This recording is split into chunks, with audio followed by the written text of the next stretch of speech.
இந்த பேச அழைக்கிறோம் சொன்னாலே ஒரு தயக்கமாக இருக்குது. ஏன்னா நான் பேசினாலே ப்ராப்ளம். ஒன்று எனக்கு ப்ராப்ளமும் மற்றவங்களுக்கும் ப்ராப்ளம்.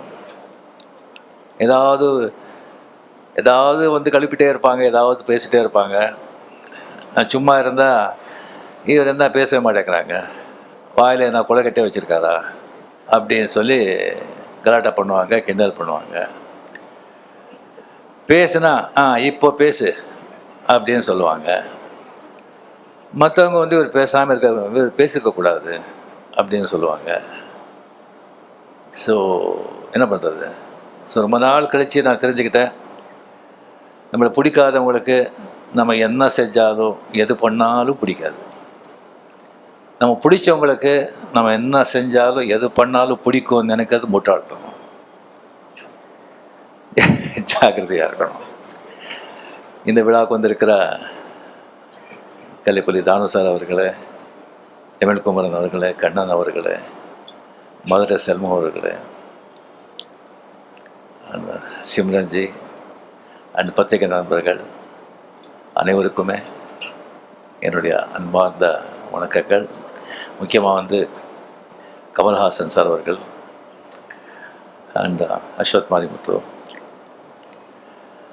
கமல் சார் வந்து இப்போ சொன்னாங்க வந்து இந்த ஆஃபீஸ் ஓப்பனிங் அப்போவே வந்து டெரஸில் வந்துட்டு ரஜினி இப்போ ஆஃபீஸ் பெருசாக ஸ்டார்ட் பண்ணிவிட்டேன், இந்த ராஜ்கமலுக்கு ஒரு படம் பண்ணணும் அப்படின்னு. சரி அப்படின்னு சொல்லி அதுக்கப்புறம் அவரும் பிஸி ஆகிட்டார், நானும் வந்து நான் பிஸி ஆகிட்டேன். ஸோ அதுக்கப்புறம் வந்து ஒரு சீரியஸாக சிவாஜிக்கு அப்புறமா வந்து பேசுகிற மாதிரி இருந்தது. அதுக்கப்புறம் ஒரு வாட்டி லாஸ்ட்டு வரும்போது அவர் டோன்லேயே கொஞ்சம் இதாக இருந்தது, படம் பண்ணணும் அப்படின்னு. சரி சார் நம்ம பண்ணலாம் அப்படின்னு சொல்லிட்டு, இது வந்து டைரக்டர் வந்து ஆக்சுவலாக பார்த்திங்கன்னா அஸ்வத் மாரிமுத்து வந்து இது 4வது டைரக்டர். ஃபஸ்ட்டு நம்ம பண்ணும்போது ரவிக்குமார் ஃபிக்ஸ் பண்ணியிருந்தோம். சரி அது வந்து சரியாக திஸ்டிங் வரலன்னு சொல்லி அப்படியே வந்து இதாகிடுச்சு. அதுக்கப்புறம் நம்ம சுந்தர் சி சாருக்கு வந்து வேறு ஒரு படம் இருந்தது, கொஞ்சம் டிலே ஆகிட்ட மாதிரி இருந்தது. அதனால் நம்ம இது வந்து நான் விலகிக்கிறேன் சார், நம்ம அப்புறம் பண்ணிக்கலாம் அப்படின்னு சொல்லி இதாச்சு. அதுக்கப்புறம் நம்ம சிவி சக்கரவர்த்தி, அவர் கதையெல்லாம் கேட்டு ரொம்ப நல்லா இருந்தது. பட் என்ன சொல்ல, ரொம்ப சென்சிட்டிவ் சப்ஜெக்ட் அது. அது ஒரு கம்ப்ளீட்லி ஒரு நியூக்ளியர் சயின்டிஸ்ட் பற்றி, அந்த நியூக்ளியர் வெப்பன்ஸ் பற்றி, ஷூட்டிங் ஆப்கானிஸ்தான், ரஷ்யா, அந்த மாதிரியெல்லாம் ஒரு ரொம்ப நைஸ் சப்ஜெக்ட். பட் ரொம்ப ரொம்ப சென்சிட்டிவ், ரொம்ப ரொம்ப ஜாகிரதையாக டீல் பண்ணுறோம், டைம் கன்சியூமிங். ஸோ அதனாலே வந்து அதை வந்து நம்ம அப்ரோச் இது பண்ணிக்கலாம் அப்படின்னு சொல்லும்போது தான் அஸ்வத் மாரிமுத்து நம்ம வந்து இந்த படத்துக்குள்ளே வந்தார். இப்போ கமல் முதலே சொன்ன மாதிரி இந்த டென்ஷன் எனக்கு வந்து ஏன் அப்படின்னு சொன்னால், கமல் வந்து கூப்பிட்டு, ரஜினி நான் கதையோ கேட்க மாட்டேன், எதுவும் கேட்க மாட்டேன், நான் எல்லாத்தையும் உங்ககிட்ட விட்டேன், நீங்கள் என்ன சொல்கிறீங்களோ அதை நீங்கள் பண்ணுங்க அப்படின்னு சொல்லிட்டாங்க. அதே தான் பெரிய ஒரு டென்ஷன் ஆகிடுச்சு நமக்கு. ஃபுல் ரெஸ்பான்சிபிலிட்டி நம்ம போட்ட பிறகு அவ்வளோ பெரிய ஒரு ஜாம்பவான் சொன்ன பிறகு தான் எனக்கு வந்து அதுக்கப்புறம் வந்து அவர்கிட்ட நான் சொன்னேன், இல்லை கமல் சார் இந்த கதையெல்லாம் வேண்டாம், எல்லாம் நம்ம தலையில் கட்டிடாதீங்க, நீங்கள் கதையை கேட்டு நீங்கள் ஓகேன்னு சொன்ன பிறகு தான் நான் வந்து ஃபோர்ஸ் பண்ணி அந்த கதையை கேட்டார்.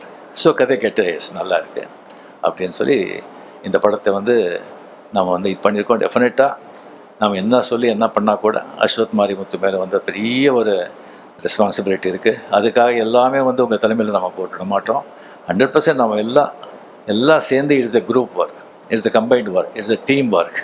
எல்லாமே சேர்ந்து நம்ம வந்து ஓன்லி சக்ஸஸ் நோக்கி தான் நம்ம வந்து இதை உழைப்போம். அண்ட் டெஃபினெட்லி படம் நல்லா வருவாங்கிற நம்பிக்கை எனக்கு இருக்குது. Very energetic director, young blood. அவர் படம் வந்து டிராகன் படம் பார்த்து எனக்கு ரொம்ப பிடிச்சிருந்தது. அது என்டர்டெயின் மட்டும் இல்லாமல் ரொம்ப டிஃபிகல்ட்டான சப்ஜெக்ட், அதோட ஒரு நல்ல மெசேஜ் வந்து அதில் வந்து கொடுத்துருந்தாங்க. It's an excellent has a cameraman and crew. ரொம்ப ரொம்ப ரொம்ப திஸ்டிங் நல்லா வந்திருக்கு. கடவுள் பணத்தில் நல்லா வரணுங்கிற நம்பிக்கையும் இருக்குது. அண்ட் கமல் என்னுடைய வந்து ஃப்ரெண்ட்ஷிப் பற்றி ஆல்ரெடி நம்ம எவ்வளோ சொன்னால் கூட அது வந்து கம்மி தான்.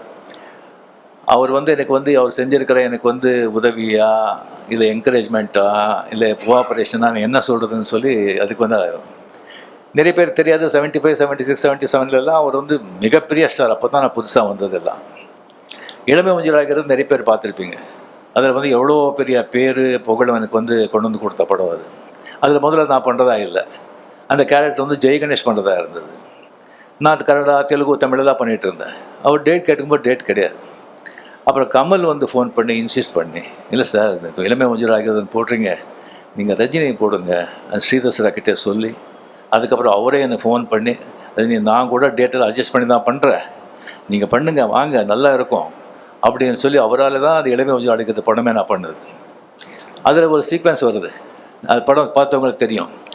கமல் வருவாங்க, நான் இந்த பக்கம் நின்றுட்டு அவர் பேர் கூப்பிட்ற, கமல் இந்த பக்கம் பார்க்குறாரு, இங்கே இங்கே அப்படிங்கிற. இன்னும் ஒரு வருதுக்கு முன்னாலே வந்து நான் டைரக்டர் சார் ஸ்ரீதர் சார் கிட்ட பேசும்போது நான் இப்படி பண்ணுறேன்னு சொல்லும்போது, சரி நல்லா இருக்குது, பட் கமல் ஒன்றும் தப்பாக நினைக்க மாட்டாரா அப்படின்னு கேட்டார். இல்லை சார் டெஃபினட்டாக நினைக்க மாட்டாருன்னு. சரி பார்க்கலாம். சரி வந்து வந்தாங்க கமல் இப்படி வந்து நான் வந்து சொல்லிட்டு, இங்கே இங்கே கமல் ரஜினி சூப்பர் அப்படின்னு சொன்னார்.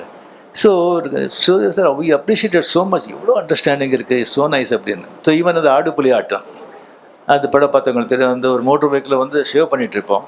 ஷேவ் பண்ணிகிட்டு இருக்கும்போது வந்து இன்ஸ்பெக்டர் வந்து இன்ஸ்பெக்டர் வந்து வந்துடுவான், போலீஸ் வந்துடுவோம்.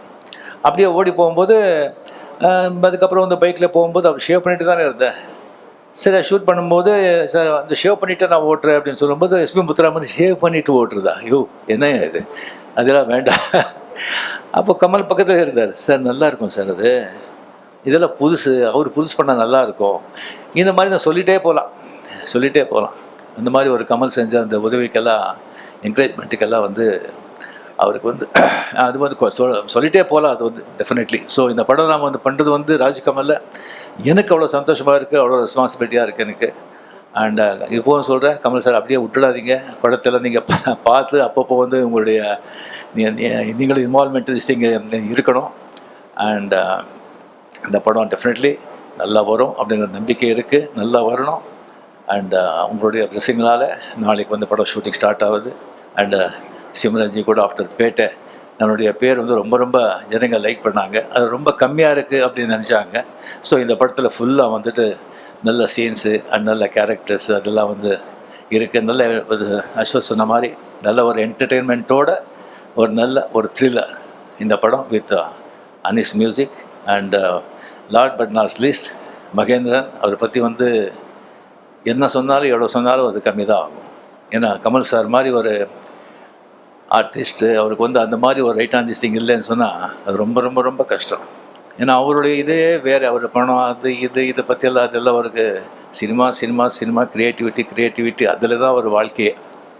அதுக்கு வந்து கரெக்டாக வந்துட்டு அவர் போக்கில் விடாமல் கொஞ்சம் பிடிக்கிறதுக்கு மகேந்திரன் அந்த மாதிரி அவர் கிடைச்சது எனக்கு மிக சந்தோஷம்.